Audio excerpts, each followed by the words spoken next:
Ordinaire du conseil d'administration qui a vu le limogeage de l'ancien directeur général Jean-William Solo, le ton de cette intervention publique qui serait plus intime dans le huis clos de la session extraordinaire du conseil d'administration trahit tout le courroux du système ou tout au moins du ministre à l'endroit de cet ancien directeur. Et la nouvelle expression donne l'intégralité de ce discours au cours duquel Basile Atanganakuna a déclaré « Monsieur Solo Jean-William, vous avez à votre manière accompli la tâche qui vous a été confiée. Je m'en voudrais de ne pas relever tout de même qu'avec un sens du devoir et de la responsabilité plus accru, une démarche managériale plus inclusive, on aurait pu faire mieux. » Au pied de l'une de la nouvelle expression présidentielle anticipée, la révision de la Constitution, eh bien, le journal nous informe de sources bien introduites que le président de la République, son Excellence Paul Biya, tient à poursuivre à la tête de l'État, surtout au-delà de l'année 2018, l'œuvre qu'il a commencée.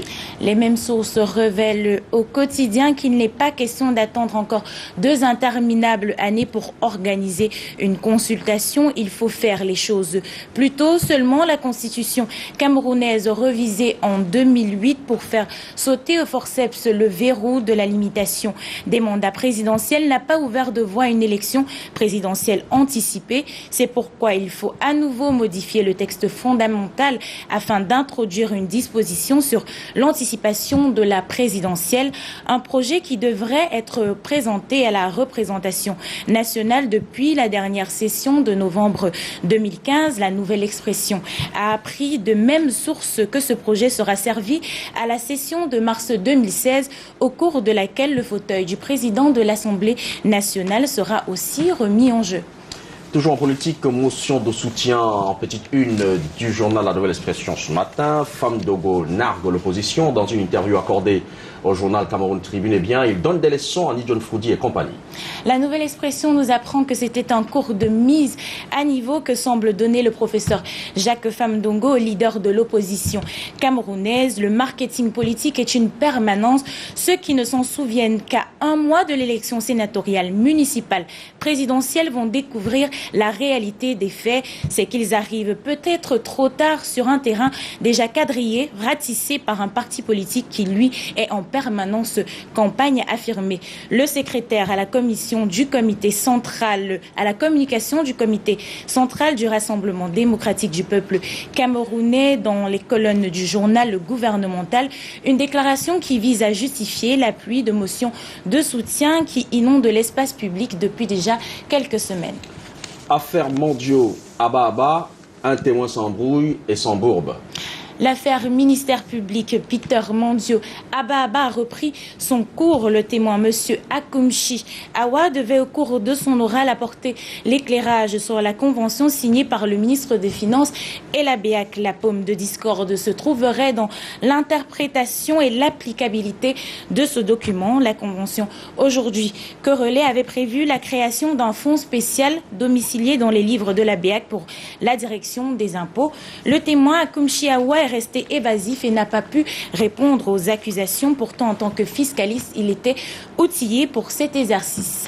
Et le journal nous informe que c'est demain que l'on célèbre la journée de la jeunesse camerounaise. Eh bien, le journal est allé à la rencontre de quelques jeunes et titre justement la jeunesse ce que le Cameroun fête demain est celle, pour la plupart diplômés, mais certains non diplômés, qui, pour la plupart, ont du mal à s'insérer dans les milieux socio-professionnels.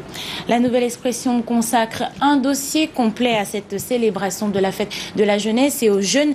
Les jeunes Camerounais dans la tourmente, on peut lire en page interne du journal, entre chômage, sous-emploi, paresse et laxisme, la jeunesse camerounaise dans son ensemble semble ne plus maîtriser ce qui se passe autour d'elle et de son avenir. La Nouvelle Expression offre aussi un article sur l'immigration clandestine qui intéresse de plus en plus la jeunesse et quand jeunesse rime avec débauche collective. Nous continuons cette édition de la revue de presse avec le journal Le Messager qui titre ce matin « Frondi menace Paul Biya ». Eh bien, le principal leader de l'opposition au Cameroun invite le président de la République a demandé à ses affidés d'arrêter cette vague de motions de soutien qui monopolise l'actualité au Cameroun. D'après le Messager, le leader du SDF a envoyé une missive invective au chef de l'État à la faveur de la présentation des vœux du Nouvel An que lui ont adressé les maires SDF du Triangle National vendredi 5 février 2016 à sa résidence de Tarinkon. Ni John Froundi n'a pas manqué de tenser le président de la République. Je lui ai adressé une correspondance dans laquelle j'exige qu'il arrête ses appels à l'élection présidentielle anticipée et à sa candidature, a laissé entendre John Froundi. J'ai dit au ministre René Sadi, lorsqu'il était de passage ici après l'incident de Oum, de transmettre à M. Biya de mettre fin à ses appels à candidature. Pour le leader du principal parti de l'opposition, anticiper l'élection présidentielle, c'est déplacer les priorités. Au pied de l'une du journal Le Messager, le président de la République, son Excellence Paul Biya, va s'adresser à la jeunesse ce soir et cela inspire le journal Le Messager. Et une question cruciale qui barre la petite une, eh bien, faut-il encore croire le chef de l'État ?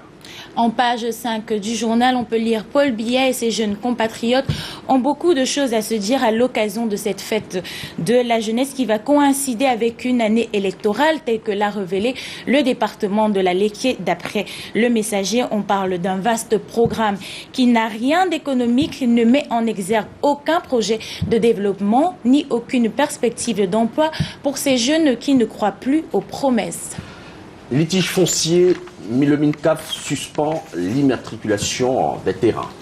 C'est par le biais d'une correspondance à l'adresse du délégué départemental des domaines, du cadastre et des affaires foncières dont la copie est parvenue au sein de la rédaction centrale du Messager que la patronne des domaines au Cameroun fait savoir la teneur de sa décision datant du 16 janvier 2016 afin de stopper les dérives ayant entaché des actes de certaines autorités en charge des domaines et des responsables administratifs. La ministre vient d'administrer un coup de savate dans la fourmilière par courrier. La MINCAF fait savoir au délégué départemental des domaines d'UNCAM que compte tenu de la forte pression foncière observée ces derniers temps dans l'arrondissement de Yabassi, département d'UNCAM, elle a l'honneur d'informer que toutes les immatriculations sont provisoirement suspendues dans le dit arrondissement, sauf sur instruction spéciale du ministre en charge des domaines. On en parle encore. Nathalie Koua, à la petite une du journal Le Messager ce matin, Nathalie Koua, mais cette fois-ci un diplomate, Omer Farouk Dogan, Nathalie Koua, Rigobert Sonk et moi.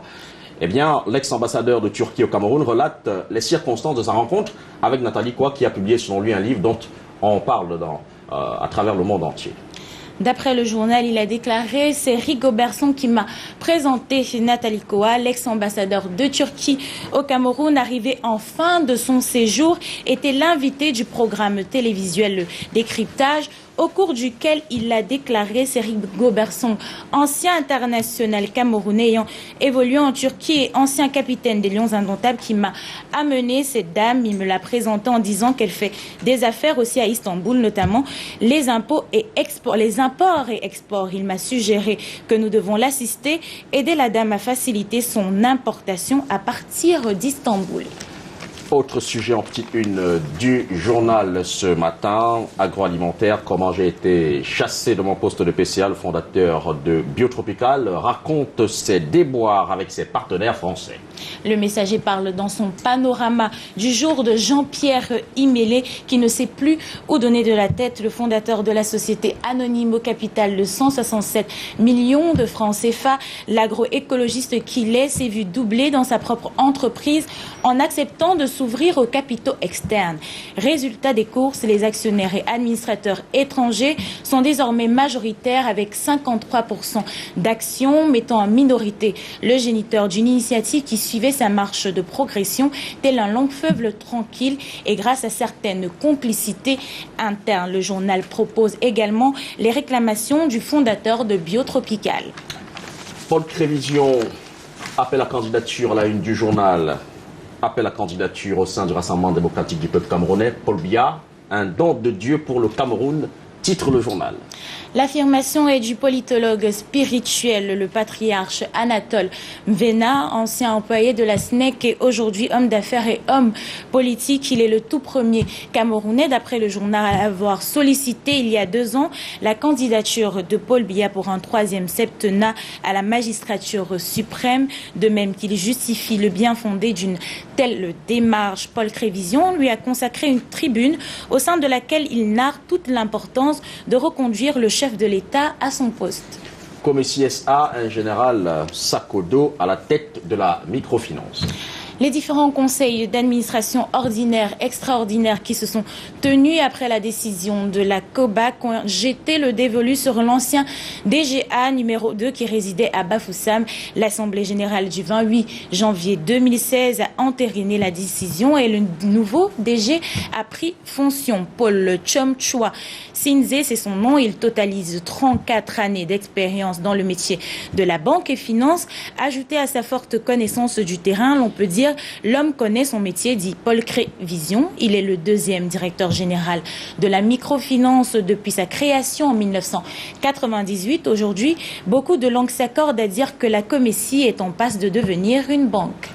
Le Financier d'Afrique à la une du journal Le Financier d'Afrique. Finances publiques, le MINFI fixe le cap de la bonne performance vers l'émergence.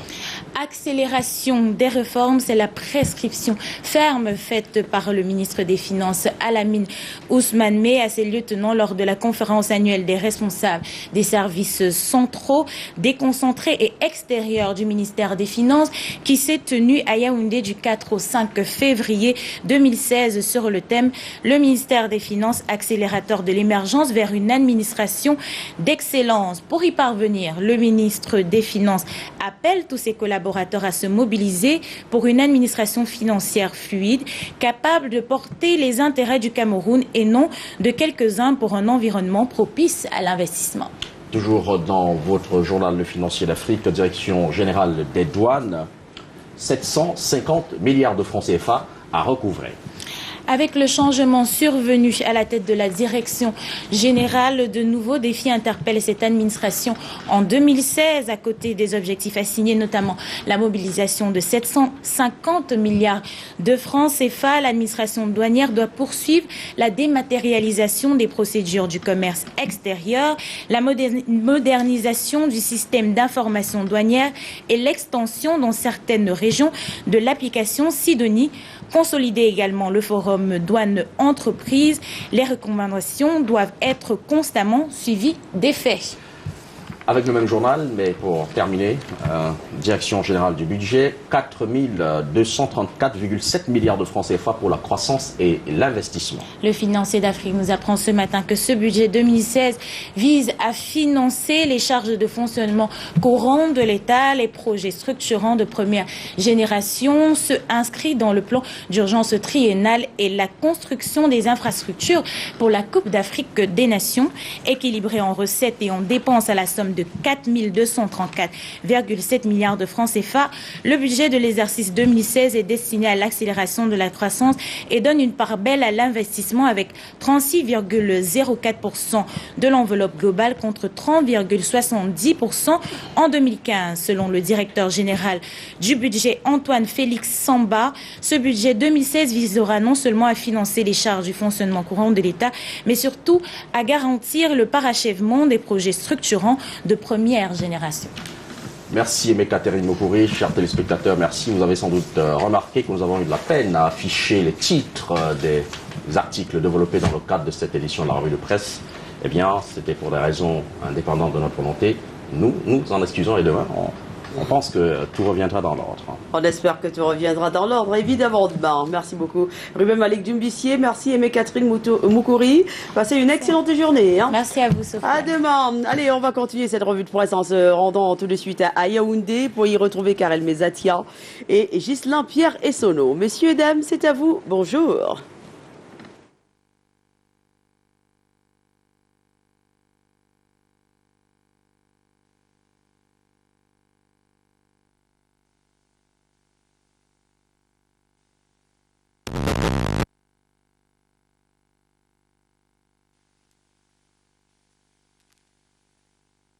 De la revue de presse du Canada international. Et pour des mois et des mois, c'est un plaisir d'être en compagnie de Karel Mezatia. Karel, bonjour. Bonjour Ghislain, bonjour Aimé, bonjour Ruben, bonjour Soflane, bonjour à tous ceux qui nous regardent et nous écoutent de manière fidèle tous les matins sur Canal 2 International et sur Suite FM et Kiss FM.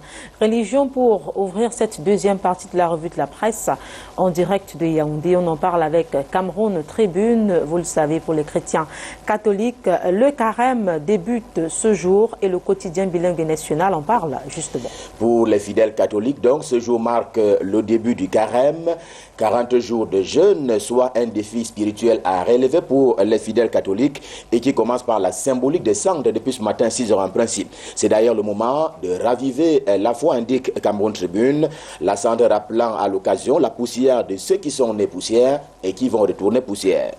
Et ce soir, comme il est de tradition, le chef de l'État Paul Biya va s'adresser au fer de lance de la nation dans le cadre, bien sûr, de la fête de la jeunesse qui se célèbre donc demain.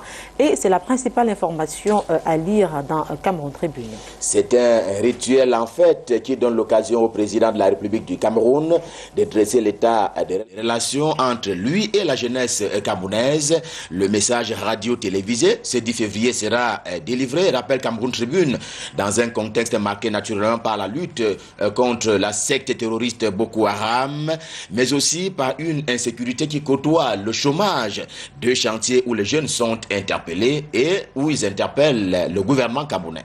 Le Rassemblement démocratique du peuple camerounais sera également de la partie pour ce cinquantenaire de la fête de la jeunesse, nous dit le journal L'Action. Le RDPC sera bien de la fête du cinquantenaire de la jeunesse, indique dans le journal du comité central du RDPC. Le JRDPC, l'un de ses démembrements, fera entendre sa voix, notamment dans le Mayo-Bagno Nord, dans la Benue Centre 1 et 2, et un peu partout. C'est là pour entonner un son d'amour et de concorde nationale, dans un contexte cette fois marqué par les appels, la candidature en faveur de Paul Biya. Dans l'action de ce matin, justement, il y a cet éditorial signé de Christophe Mienzok et qui en appelle au calme face aux dires de certaines formations politiques qui appellent au contraire Paul Biya à ne se pas porter candidat à l'élection présidentielle à venir. Cette affaire relève donc de la cuisine interne du parti et il ne faut pas lui en vouloir, écrit notamment Christophe Mienzok dans l'action de ce matin. Et puisqu'on parle de la fête de la jeunesse, le journal Repère de Feu Richard Touna présente les 50 jeunes qui font vibrer le Cameroun. Ils sont donc 50, ces jeunes qui font bouger le Cameroun, ces jeunes que Repère a repérés dans tous les secteurs d'activité. Jean-Marc Afessi, les deux prodiges Linda Emmanuela Elundu, Cabral Libi, Georges Alain Boyomo, X Malaya ou même Franco font partie de la liste des 50 jeunes qui font bouger le Cameroun, tels qu'ils ont été recrutés par l'hebdomadaire Repère. Cette jeunesse camerounaise est entre espoir et désespoir selon l'hebdomadaire d'information générale, baromètre communautaire. Ils ont de la peine à trouver leur voie. Ces jeunes Camerounais toujours entre espoir et désespoir, précise baromètre communautaire en kiosque ce matin. Et la cause étant que leurs revendications n'ont toujours pas trouvé de suite et qui sont principalement fondées sur les questions d'emploi, mais également sur les questions de positionnement au niveau des postes de décision et de pouvoir, explique justement le journal. En amont, elle est cette jeunesse-là, loin cette époque où l'école était gratuite. Elle est aussi loin cette époque où l'on fut ministre à 28 ans au Cameroun. Pas étonnant, analyse le journal, de voir qu'au fur et à mesure que les années s'écoulent, ces dernières décennies notamment, eh bien le gouvernement se montre de moins en moins capable de concrétiser les politiques publiques en faveur de la jeunesse. Un point, c'est tout. Pour le journal Notre Santé d'Irène Sidonie Djaboun, les jeunes sont face à leurs contradictions à l'occasion de la célébration de la 50e édition de la fête à eux consacrée. La 50e fête nationale de la jeunesse, demain 11 février 2016, fâche un peu le journal Notre Santé. Des contradictions de plus en plus profondes sur la table de la majorité des Camerounais. Ces contradictions revêtues par des mots tels que la quête effrénée des seules sensations et l'alcool est Là-dedans, certains sont en proie au sida, malheureusement, conclut notre santé. On ouvre un autre registre à présent avec le journal Diapason, cet hebdomadaire pratique de l'économie, des finances et de l'emploi de François Mboké s'intéresse aux accords de partenariat économique et titre 771 milliards pour accompagner le Cameroun. Ce sera un peu la contrepartie face à ce qui ressemble à un envahissement. 771 milliards de francs CFA sont ainsi décidés pour accompagner le Cameroun. C'est cela donc la décision du comité de suivi de la mise en œuvre de cet accord bilatéral entre l'Union européenne et le Cameroun, dont les travaux se sont tenus à Yaoundé, et le comité qui a fait le point à 6 mois de l'entrée en vigueur, précise le quotidien, l'hebdomadaire de François Mboké. On reste en économie avec le héros national et on s'intéresse principalement au budget d'investissement public 2016. Cet hebdomadaire annonce près de 7 milliards pour la région de l'Ouest. Ce sera ça, la part de la région de l'Ouest Cameroun en 2016. Pour ce qui est du budget d'investissement public, plus de 51 milliards de francs CFA. Le héros national a reparcouru un peu les montants alloués à chaque chapitre dans les 8 départements qui composent donc la région de l'Ouest Cameroun. On continue en économie avec le quotidien de l'économie. Principale information à lire dans les colonnes du journal de Thierry Ekouti. Performance, ces chiffres qui font la résilience de notre économie. Le quotidien de l'économie a fait sienne la résilience de notre économie pour indiquer que l'optimisme n'est pas vraiment de mise parce qu'il s'agira pour les impôts ainsi que la douane de faire face aux différents chocs, cette fois-là exogènes. Ce sont d'ailleurs ces deux leviers qui ont été secoués par le secteur privé lors de la rencontre entre les opérateurs du secteur de l'économie au Cameroun et le ministre des Finances. Eh bien, le secteur souhaite notamment que soient améliorés les services au niveau du ministère des Finances. According to the Guardian Post, the minister Ousmane Alamine May unveils Ambitious Vision 2030. Il est en boubou et en grandeur nature ce matin dans le quotidien The Guardian Post. Le journal d'un gars Christian, lui c'est Alamine Ousmane May, il est le ministre camerounais des Finances et qui tient à booster la croissance par la numérisation de l'économie, le tout emballé par la qualité des services. C'est là le vrai défi à relever pour atteindre donc l'émergence escomptée par le Cameroun d'ici à 2035. The Guardian Post reprend in extenso l'interview réalisée à la CRTV au terme de la conférence des services centraux et déconcentrés du ministère des Finances. Alter Echo, qui est arrivé à notre rédaction ce matin, marque un temps d'arrêt sur l'Internet mobile, le nouveau filon. Le supplément Echo de Cameroun Tribune fait savoir que dans ces filons, des offres foisonnent, notamment de la part des opérateurs. Le smartphone est devenu fait tout, entre guillemets. Tout le monde est Android et les affaires fleurissent dans ce secteur. Voyage au cœur de la galerie Internet mobile avec Alter Echo. Et on parle sport avec le quotidien bleu, le journal Le Jour d'Aman Mana, titre à la une, amical menace sur le match France-Cameroun. À peine annoncé, il y a déjà péril sur ce match entre le Cameroun et la France qui est prévu pour le 30 du mois de mai prochain. Et pour cause, Abdourahmane, Joseph-Antoine Bell, Loga ont fait parvenir une sommation à la FFF, la Fédération française de football. Grosso modo, les trois hommes rappellent à la France que Tombi Aroko n'a toujours pas qualité pour agir pour et au nom de la Fédération camerounaise de football, une façon de rendre le litige international. Ainsi commence un nouveau feuilleton. On fait un tour du côté de la présidence avec Le Soir. Le journal d'Armand Bianda nous fait savoir que de ce côté, ça chauffe. Le chef de l'État, Paul Biya, serait en colère. Le Soir est en colère ce matin et relève la colère présidentielle. Juste pour dire que Paul Biya n'est pas du tout content de certains de ses collaborateurs et notamment le secrétaire général de la présidence de la République et aussi l'intendant de la présidence. Raison avancée des anomalies observées dans le cadre de leur fonction, écrit notamment Le Soir ce matin. Le tri-hebdomadaire Le Soir revient sur le limogeage de William Solo et estime que c'est une descente aux enfers pour l'ancien directeur général de la Camwater, abattu en plein vol. C'est peut-être une descente aux enfers qui commence pour Jean-William Solo, l'ancien directeur général de la Camwater. Son limogeage s'explique par le fait qu'il a outrepassé la hiérarchie, notamment le ministère de l'eau et de l'énergie, préférant se référer à la seule présidence de la République.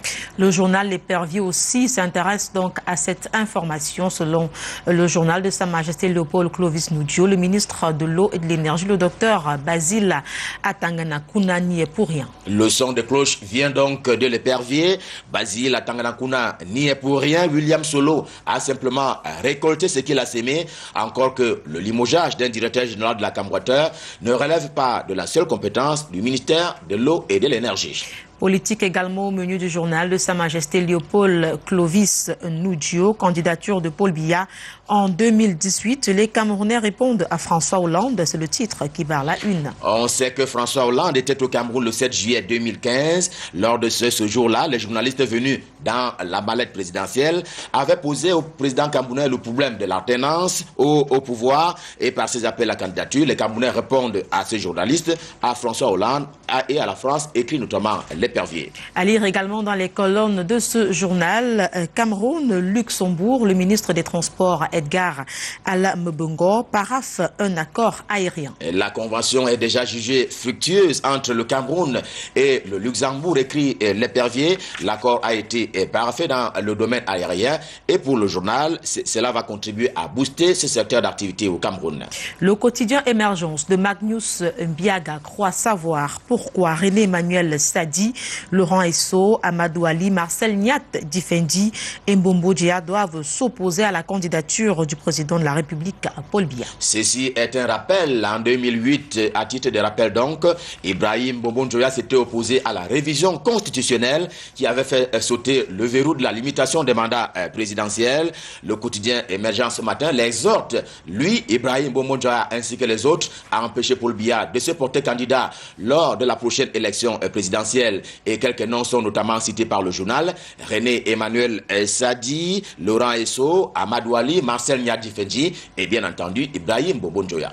Le Pélican titre à la une: Cameroun, gouvernement Mbongo, le juif, et c'est entre guillemets. Le Pélican parle du ministre Edgar Alain Mbongo des Transports comme étant un juif, et vous l'avez dit, entre guillemets, le considérant comme un baroudeur. Il jette d'ailleurs un regard global sur ses activités ministérielles, autant dont les découvrir ce matin dans le journal Le Pélican. Monde professionnel s'intéresse aux élections sociales 2016.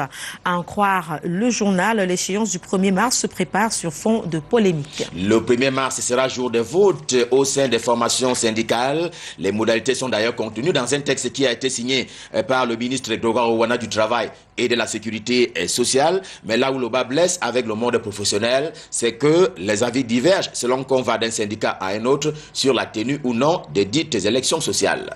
Sa presse est arrivée à notre rédaction ce mercredi 10 février 2016. La grande actualité à lire dans les colonnes de ce journal: Garga Aman Adji, le turbo de la CONAC ne perd pas sa face. Sa presse est une presse qui met ce matin en exergue Garga Aman Adji, c'est lui qui portait le rapport relatif donc à l'incrimination des sociétés de téléphonie mobile au Cameroun. Ne va reculer devant rien.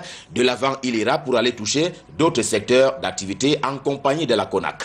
The Spark de Pauline Billon met en exergue le yaïé d'honneur de Charles Blé Goudé à la Cour pénale internationale. Il y a donc eu haie d'honneur, cette fois-là comme la haie, pour l'ancien ministre de la Jeunesse de Côte d'Ivoire. Devant la barre, il a dit parler au nom de son pays. Blé Goudé, que certains ont souvent qualifié de général de la rue en Côte d'Ivoire, comparé pour crime contre l'humanité, cela aux côtés de l'ancien président Laurent Gbagbo. Il s'agissait donc là de la haie d'honneur.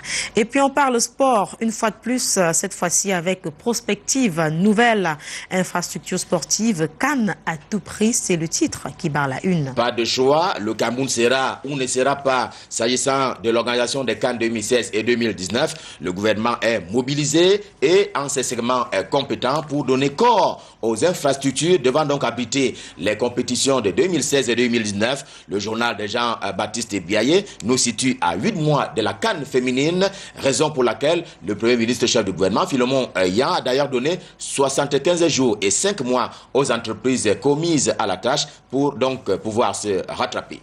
On reste en sport, cette fois-ci avec le magazine Aneva Sport qui met donc en exergue, qui parle donc de l'année des grands challenges sportifs sportif. Il s'agit bien sûr de 2016. Dans l'article publié principal lié donc à cette une, Maurice Bokam, son auteur, et par ailleurs directeur de publication de ce journal, parle de Pierre Ismaël Bedoungpat comme étant un baroudeur à la tête du ministère des Sports et de l'Éducation physique, département ministériel qui connaît d'ailleurs bien pour y avoir déjà exercé les mêmes fonctions par le passé. L'article démontre à suffisance que le choix porté par le président de la République le 2 octobre dernier sur le ministre Bedoungpat pour diriger le ministère n'est pas un fait du hasard. On rappelle également en seconde une que Aneva dans ce sport innove avec sa compétition désormais baptisée le Challenge de As Aneva dans ce sport, du nom de cette manifestation sportive qui oppose les administrations, les entreprises et les collectivités territoriales décentralisées en danse sportive.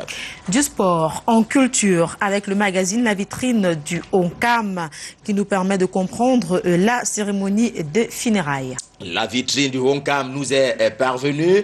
Bafan, le chef de ce département, nous parle de culture ce matin et précisément des funérailles. Le préfet Éloi Gabriel Essoa a d'ailleurs commis un éditorial dans la vitrine du Honkam ce matin pour présenter ses vœux à un certain nombre de ses collaborateurs, mais également à un certain nombre de ses compatriotes. Mais le voyage au cœur des funérailles constitue le dossier principal de la vitrine du Honkam ce matin et qui renseigne assez sur la pratique des funérailles dans la partie ouest du pays.